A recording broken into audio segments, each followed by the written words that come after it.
Ustadz Yusuf Mansur berencana melaporkan balik 12 penggugat Wan Prestasi ke Polda Metro Jaya. Ustadz Yusuf Mansur berencana melaporkan sejumlah pihak yang dinilainya oleh Ustadz Yusuf Mansur telah menggiring opini bahwa dirinya telah membohongi publik. Bahasanya membohongi publik itu bisa atau sama dengan membohongi umat atau membohongi jamaah. Bahkan ini jauh lebih gawat dan lebih dramatis. Tidak hanya dinilai telah menggiring opini bahwa dirinya telah membohongi publik, tetapi juga menuduhnya menganggap mengadakan investasi bodong. Beberapa pihak yang diantaranya akan digugat oleh Ustadz Yusuf Mansur adalah 12 para penggugat Ustadz Yusuf Mansur atas dugaan Wan Prestasi ke Pengadilan Negeri Tangerang yang telah dimulai sidang perdananya pada 6 Januari 2022 yang lalu.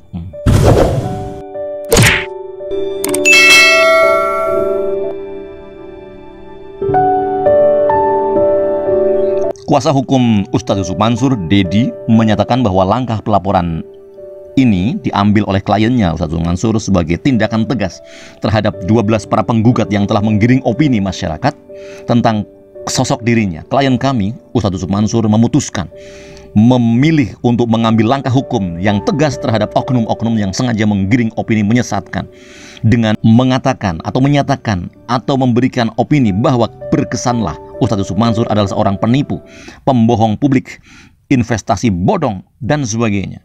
Menurut Dedi, kuasa hukum Ustadz Yusuf Mansur, kliennya tidak pernah menipu atau membohongi masyarakat dengan mengadakan program penggalangan dana atau disebut investasi bodong.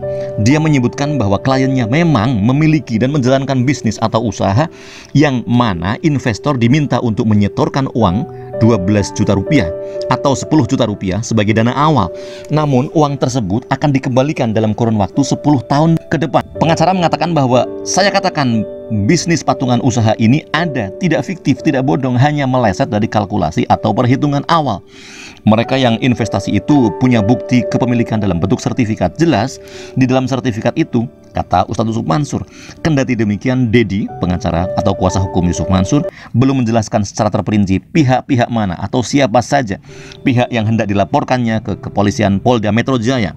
Dia menjelaskan bahwa di antara pihak yang dinilainya telah menggiring opini bahwa dirinya adalah melakukan pembohongan publik dan investasi bodong, mereka adalah penggugat Ustadz Yusuf Mansur.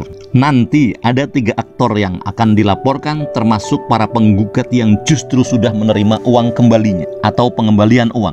Tetapi dia ikut penggiringan opini seolah-olah seakan-akan bisnis ini tidak ada atau fiktif. Begitu kata kuasa hukum Ustadz Yusuf Mansur, Dedi. Sebagaimana diketahui, Ustadz Yusuf Mansur itu terjerat kasus dugaan ingkar janji alias Wan Prestasi atas dana investasi, uang patungan usaha hotel, serta apartemen haji dan umroh. Setidaknya ada 12 orang yang menggugat Ustadz Yusuf Mansur secara perdata mengenai kasus tersebut. Berdasar gugatan tersebut, Ustadz Yusuf Mansur mengikuti sidang perdana yang diwakili oleh kuasa hukumnya di Pengadilan Negeri Tangerang pada 6 Januari 2022 yang lalu. Penasihat hukum dari 12 penggugat yaitu Ikhwan Tony menuturkan bahwa ganti rugi terdiri dari ganti rugi kerugian imaterial dan kerugian immaterial.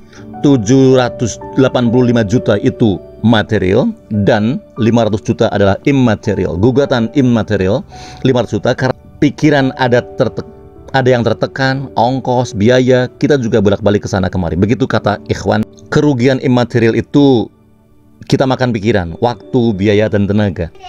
Contohnya kayak Ibu Lili, salah seorang penggugat yang datang ke sini nggak direspon oleh Ustadz Yusuf Mansur. Terus kita beracara, proses sidang, ini kan pakai biaya. Itu yang kita mintakan sebagai kerugian immaterial. Begitu penjelasan dari Ikhwan Tony. Kemudian kerugian material sebesar 285 juta.